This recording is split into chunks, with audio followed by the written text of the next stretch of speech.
tell us real quick how you can afford 2 properties. What's in the back of your truck? If you come and have a look. Most people are going to go, well, I can't afford 2 properties. How does this guy do it? Well, you know, in any suburban neighborhood, you know, you have the average person throws out some kind of metal or scrap or whatever.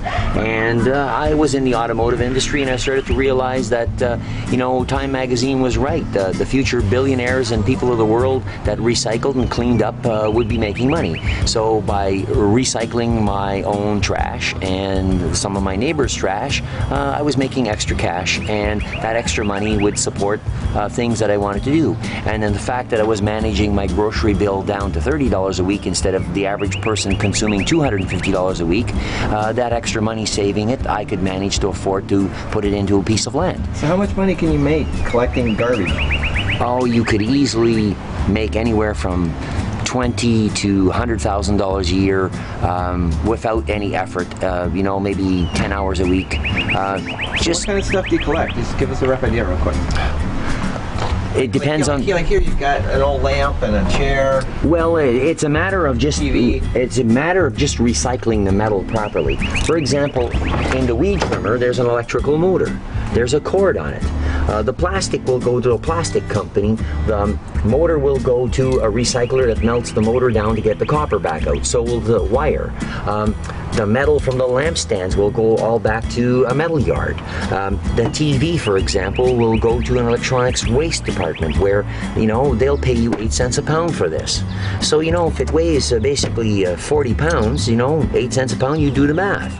You know, it's $4 or $5 or $2 or $3. It's only pennies. But when you talk about economy, real economy is the plants and vegetables and material that you grow to eat or have outside growing naturally, which is free food and medicine. This is just another form of economy that's helping me do other things. And everyone can do this. You know, if you look at other countries around the world, Brazil, for example, has the greatest recycling program in the world. There's really no garbage pickup in Brazil.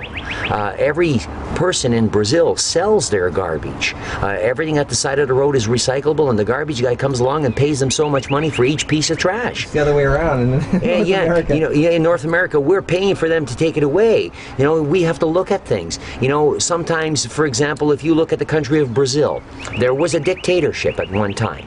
Now it's a free democracy. Well, that dictator was a smart man. He was pretty good for the country. He told General Motors, Ford, Chrysler, all the major manufacturers, you know, we have a lot of plants in this country that produce sugar.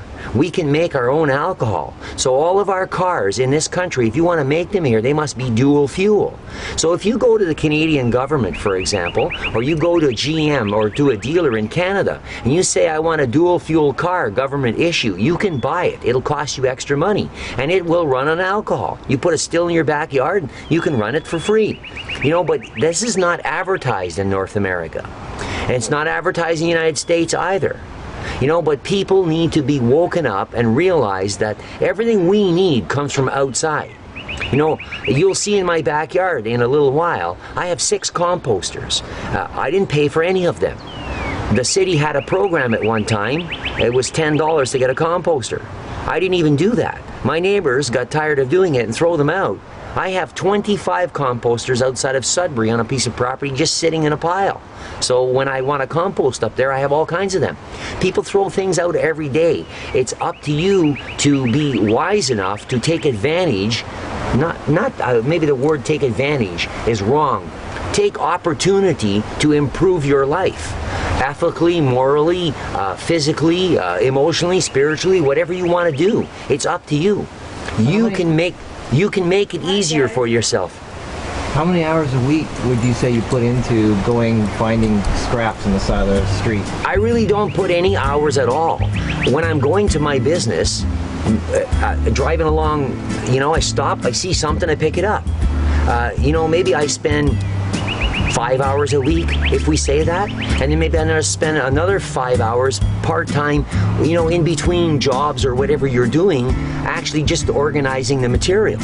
You know, it's if you're walking through your business and you have it containerized, set up in certain ways, well, the piece of wire goes in that bin, or the electrical container, TV will go in that pile. And then when you have a certain amount, you'll bring it to a recycler who's paying you cash money for it. This is something I've been doing for the last, I don't know, 10, 15 years. And I can't get away from it. It's something that's just part of my philosophy and way of thinking. So you said that you were paying half your mortgage with this? I had an industrial unit, which I sold a few years ago. When the price of real estate fell in the 90s, I bought it, and I told my wife I'd pay half the mortgage. And the interest rate was pretty high. I was paying $1,600 a month. From recycling scrap metal, I made $800 a month. I paid half the mortgage. And, you know, it's just good economics. So you drive up and down the street of your local neighborhood and you just find stuff that people put outside their house that they don't want anymore. Marcus, I wish you'll get to see some pictures of a cabin I have in Northern Ontario. And maybe this weekend wasn't the right time for it or whatever, but in the future, maybe if we get a chance to go there, you'll see, and I can show anyone who wants to actually come and physically see, I haven't paid for anything in this little cottage cabin. It's 16 by about 20 with the little deck on it, and all the windows are free. The kitchen table's free. You know, someone put something out, and you know, it's in reasonable shape, maybe a few little scratches on it, but it's great enough for my cottage, and it would be great enough for my house. I mean, we have picked up all kinds of stuff. You know, people throw things out every day. One man's junk is another man's treasure. I'm not a proud person. I'm not above getting my hands dirty or working. And, you know, if you want to grow your own food or exist from the land, you have to realize sometimes you have to get dirty to have something good. There's just no shame in it. You know, no shame at all. So me picking up this piece of junk is turning into some form of means of making me extra money to do things that I want to do. And anyone can do this.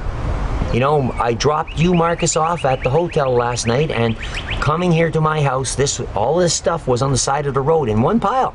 I didn't have to go looking around for it. It was just sitting there. I'm driving by.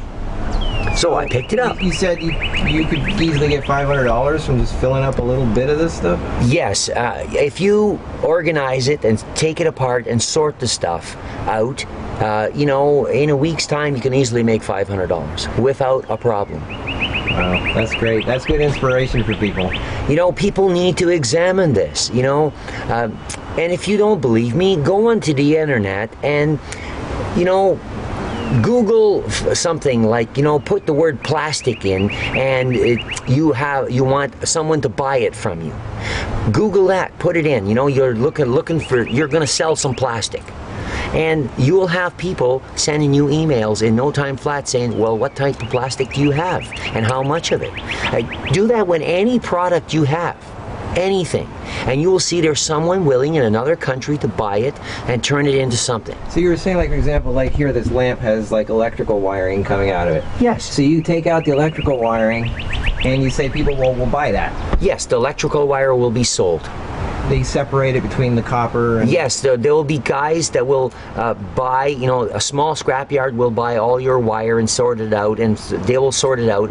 You could just go and dump this all off on the ground and get $5 for it, and instead of sorting it out. But if you want to do a little extra work for yourself and sort it out, then you turn around and end up having a little bit more money. So instead of just getting $5, you might turn this into $15 or $20, right?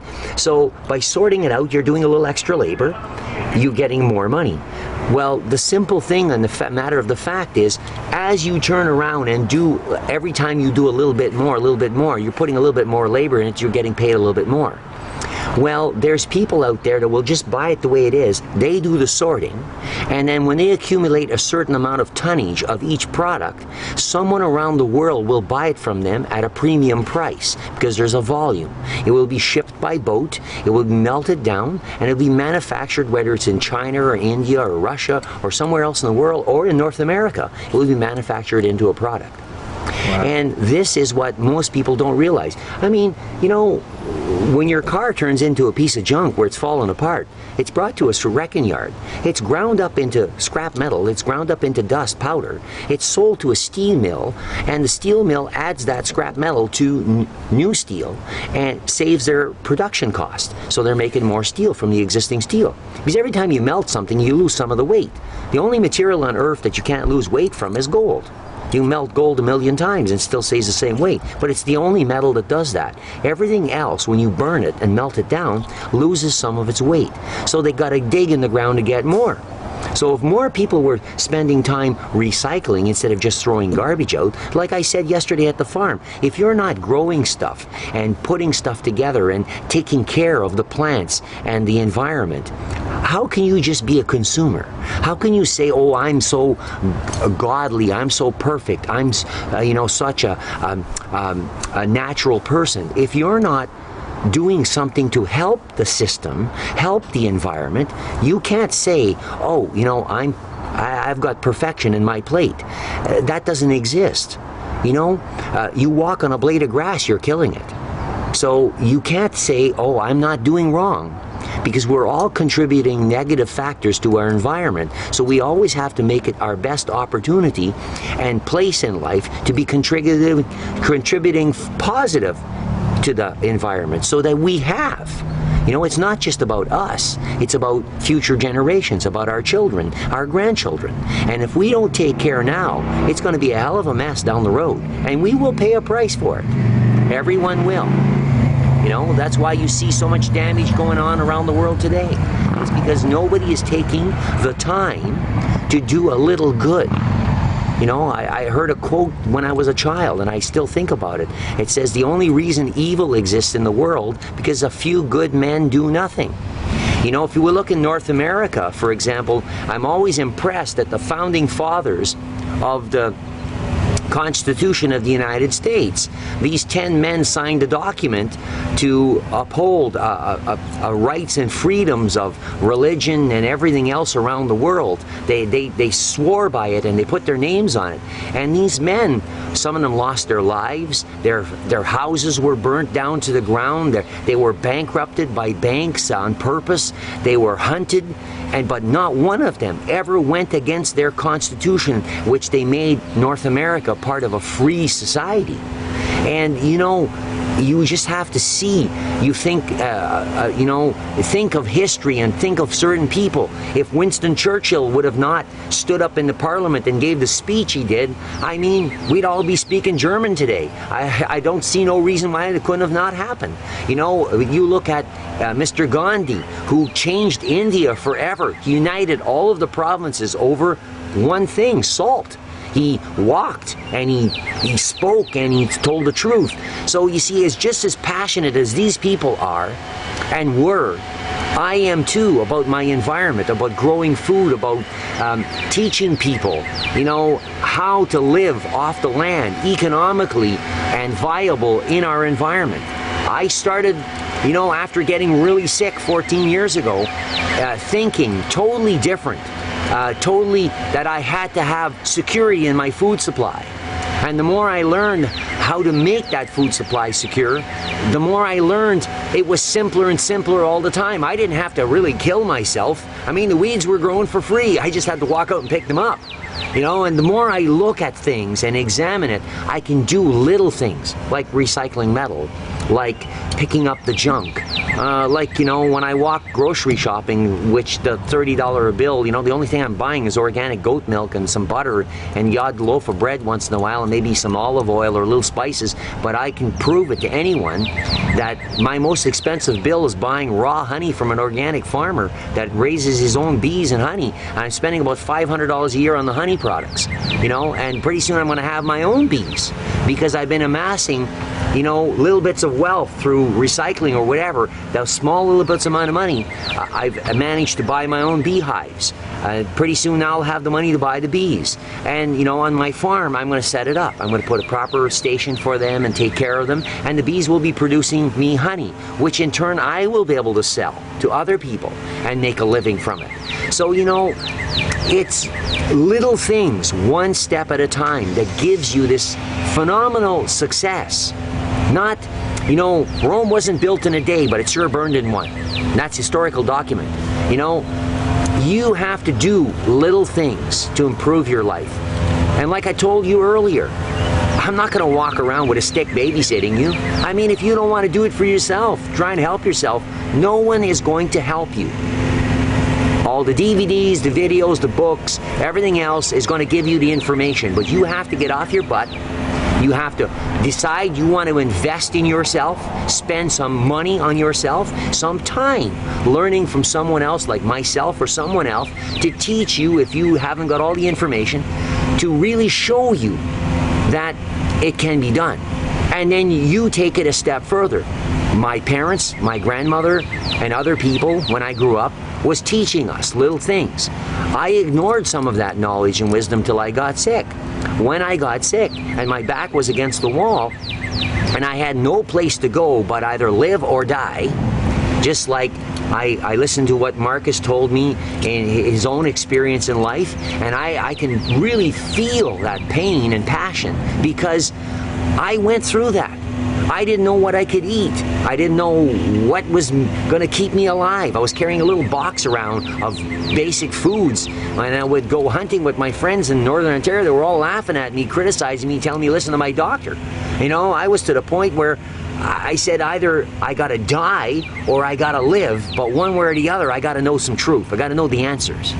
And I don't eat like anybody else because I can't eat like anyone else. I have to eat what's right for me.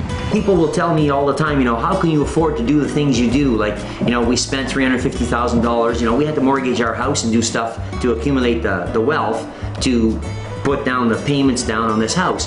But you know, the average person going to a grocery store these days is spending $200 to $300 a week. So if we go in the middle of $250, so now if you multiply that times 52 weeks, that's a real piece of change. That's a serious amount of money. We're talking about $20,000 at least, right? Pretty close to it anyway.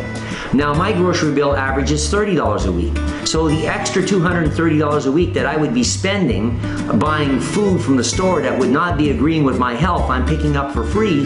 That money is accumulating and I'm investing it in buying gold or silver or buying my property. Instead of my wealth going to pay for garbage that doesn't agree with my health, you know, it's going into good food, into a piece of property where I can cultivate for myself. And you know, this fall, if you come by my property, we'll have apples for sale from our orchard.